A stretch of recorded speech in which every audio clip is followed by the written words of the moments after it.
ሰላምዬ ወይዘሮ ማርታን ጠርታ እውነታውን አፍርጣ ተናገረች። አቶ ደረጀ አንቺ አትሄጂ እኔ ሄጄ እውነታውን እነግርሻለሁ እኔ ከሰማሁ ይበቃል ሲላትም በፍጹም አንዳንድ ጫፍ ነግራኛለች እና እውነታውን ደግሞ ይፋ እንደምታደርግልኝም በይፋ ነግራኛለች። ስለዚህ ቀጠሮ ተቀጣጥረናል በማለትም አቶ ደረጀ ማርታን ሊያስቆማት ቢፈልግም ሊያስቆማት ስላልቻለ ወይዘሮ ማርታ ከደረጀ ጋር አብረው በመሄድም ሰላምን ስትጠይቃት የልጁ አባት አቶ ደረጀ እንደሆነም እያለቀሰች ነገረቻት። ወይዘሮ ማርታ የመጨረሻ ልቧ ተሰብሮ ማልቀሷን ተያዘች። አቶ ደረጀ እባክሽን ሰላም የሰው ትዳር አታበላሽ ሲልም ይሄን የሰው ትዳር የምትለው ነገር ምንድን ነው ሊገባኝ አልቻለም። ስለዚህ እባክህ ልታስረዳ ትችላለህ ወይ ስትለውም ይኸውልሽ ማርቴ ሲልም ጋሼ ከዚህ በኋላ ተደባብቆ የሚቀር ነገር የለም እውነታው ይፋ ወጥቶ መናገር አለብኝ በማለትም እንግዲህ ሰላምዬ ለማርታ ቁጭ አድርጋ እውነታውን አፈረጠችው። አቶ ደረጀ እየየ እያለ ማልቀሱን ቀጠለ። ሰላም ውድና የተከበራችሁ የዙዙነት ሚዲያ ቤተሰቦች እንዴት ናችሁ? ላይ ሰላማችሁ ይብዛልኝ። ለዚህ ቻናል አዲስ የሆናችሁ ሰብስክራይብ እያደረጋችሁ ቪዲዮውን እስከ መጨረሻው ተከታተሉ። በጉጉት ስንጠብቀው የነበረው ዳጣ ቀጣይ ፓርት ይዘን መጥተናል። እንግዲህ ሰላም ለወይዘሮ ማርታ እቤት ድረስ በመጥራትም ከበፊቱም ግን አንዳንድ ጫፉን ነግራት ነበረ። ከዛም ደብዳቤውን አብጌል አጌታ የቀወጡት ናታንና አብጌል መጨረሻ ላይ ሲንጫጩ ዳጣና ወይዘሮ ማርታ እየተወራሯጡ በመሄድም የተፈጠረውን ነገር ለማወቅ ቢሄዱም ግን ደግሞ ሰላም የሰጠችው እቃ ነው፣ ይሄን እቃ ደግሞ ማየት አለብን ስትል አብጌልም ወይዘሮ ማርታ አፈር ቢ አንቺ ደነስ በማለትም እንግዲህ ማናቸውም ይሄንን እቃ አትወስዱትም ስትልም እማዬ ይሄ ሰላም የሰጠችኝ አደራ ነው፣ ማንም ሰው ይቅርና እኔ እንዳላየው አስጠንቅቃ በአደራ የሰጠችኝ ነው። ስለዚህ ይሄን አደራ ደግሞ እኔ ከሌለው ተሞኩ ለዳጣ ስጥልኝ ብላ ነው። ይህን ደግሞ ማሳየት አልችልም እባክሽን ሲልም አይዞህ እኔ አላይም፣ አንቺስ ብትሆኚ እንዴት አባሽ ነው የሰው አደራ ከፍተሽ ልታይ የፈለግሽው ስትላትም አብጌል ዝም ባያቸው እሱና ዳጣ ከፍተው ሊያዩት ነበረ ስትልም እኔ ስደርስባቸው ነው የደበቀው አለቻት። ወይዘሮ ማርታም ባለጌዎች ከየት ያመጣችሁ ጸባይ ነው ይሄ እቃ ወይ ሰላምን ደውዬ ጠይቄ ነው የሚከፈተው፣ አልበለዛ ደግሞ አይሆንም ካለችም በፍጹም የሰው አደራ መነካት የለበትም አለች። በዚህን ሰዓት እንግዲህ አብጌል እንክፈተው ስትልም ነሂጂ ከዚህ ብላ አባረረቻት። አቶ ደረጀ እንግዲህ አሁን ላይ ወደ ቤት ሲመጣ የገጠመው ትልቅ አስደንጋጭ ነገር ነበረ።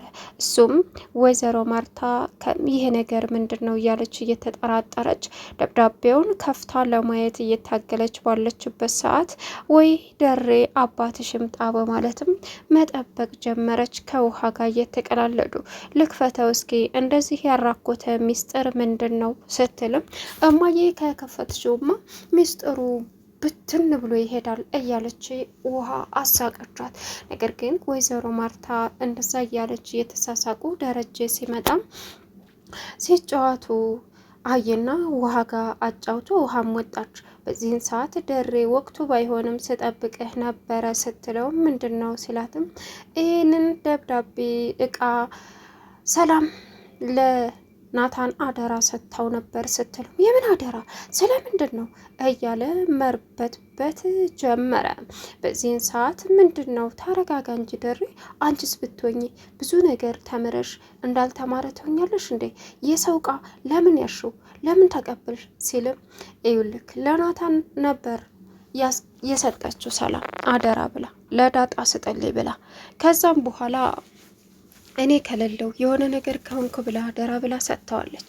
ከዛም በኋላ አጅሬት አብጌል ሚስጥሩን ለማውጣት እየተሯሯጠች ፈልፍላ ወጣችው አለችው። ምን አንቺስ ብትሆኚ እንዴት እንደዚህ ታረጊያለሽ? ብዙ ተምረሽ እንዴት እንደዚህ ታረጊያለሽ? አላት። በዚህን ሰዓት እንዴ እኔ እኮ አላየሁትም። አረ ተረጋጋ ደሬ፣ ምን እየወንክ ነው? በፍጹም እኔ አላየሁትም አለችው። እና ታዲያ እንዴት እንዴት እያለ እንግዲህ ደረጀ ቀወጠው። በዚህን ሰዓት እሱም ከናታን ጋር ሄደው ናታንም ወይዘሮ ማርታ እንዴት ደብዳቤውን መቀበል እንዳለበት ዳጣን እያማከራን ነበር። ዳጣም እሷ እጅ ገባ ማለት እኮ ከአንበሳ አፍ ፈልቅቆ ስጋ ወጣ ማለት ነው። ያመሃል እንዴ? ይበልጥ ነገሩን እንድትጠራጠርና ሌላ ነገር እንድትፈጥር ማድረግ ነው። ስለዚህ ይህ ምስጢር ምናልባችም ከባድ ሊሆን ይችላል አለችው። ዳጣ ፈርቻለሁኝ፣ በቃ ትጨናነቅ፣ ላንቺስ ባልነግርሽ ኖሮ በጣም ያስጣላል እሺ ሲላትም ተረጋጋ በቃ ምናልባችም እኮ እኛ እንደፈራ ነው ላይሆን ይችላል ሲላትም ከባድ ፈንጂ ምስጢር ቢሆንስ አስበሽዋል? እኔ ፈርቻለሁ አላት። እባክህ ተረጋጋ ናታን፣ እንደዚህ ተጨንቀህ አታስጨንቀኝ አለችው። እሱም አባዬ መጣ አለ። ከዛም ወይኔ ጉዳችን በቃ አለቀልን፣ አሁን ወይዘሮ ማርታ ታሳየዋለች በቃ ስትለውም አቶ ደረጀ ቤት ገብቶ ቁጭ ብሎ እንግዲህ ደብዳቤውን አግኝቶ ወደ ናታን ተጨናንቆ አገኘው። ይህን ደብዳቤ አንስቶ ለናታን እንካ ምንድን ነው ሲለው፣ አባዬ ይሄ ደብዳቤ ለዳጣኔ ከሌለው ስጥ ብላ ሰላም የሰጠችኝ እቃ ነው። ደብዳቤ ይሁን ምን ይሁን የማውቀው ነገር የለም፣ ግን በትልቅ አደራ ነው የተሰጠኝ። እኔ እንኳን እንዳታይ ብላ አስጠንቅቃ አልፈቀደችልኝም፣ እንኳን ሌላ ሰው ሊያየው ሲልም ናታን ይሄ ደብዳቤ በጣም አስቸጋሪ ከባድ ሊሆን ይችላል። ስለዚህ ይህን ደብዳቤ ቃል ከገባልኝ ነው የምሰጥህ፣ ለዳጣም ቢሆን ላታሳያት አለው። እኔ እኮ በቃ አላሳያትም፣ በቃ እሷም ተለለሁ በህይወት ነው ያለችኝ፣ ስለዚህ አላሳያትም። እና ደግሞ እኔ ሳላየው ቀድመ ለዳጣ ብታሳያት ትልቅ ችግር ይፈጠራል። አሁንም ልጆቹ ወይ ሌላ ሰው በድጋሚ ያገኘዋል። ስለዚህ እኔ ጋር ይቀመጥ አባዬ፣ መነኝ፣ ምንም ነገር አላደርግም፣ ስጠይ ብቻ፣ በፍጹም ምንም አይነት ነገር አላደርግም አለው። እሺ ቃልን እንዳታፈርስ አደራ፣ ምናልባችም ከባድና ፈንጅ የሚያፈነዳ ነገር ሊሆን ይችላል ሲለውም እሺ በቃ አባዬ፣ እሺ በቃ ይቅርታ፣ ግን ደግሞ አስቀምጣለሁ፣ ለማንም ቃሌ ነው፣ ላንተ ካላሳይ ለማንም አላሳይም አለው። እሺ በቃ በማለትም አቶ ደረጀ እንግዲህ በሚገርም ሁኔታ ለናታን ሰጠው። ናታን አብጌል አሁን ላይ ተናዳለች።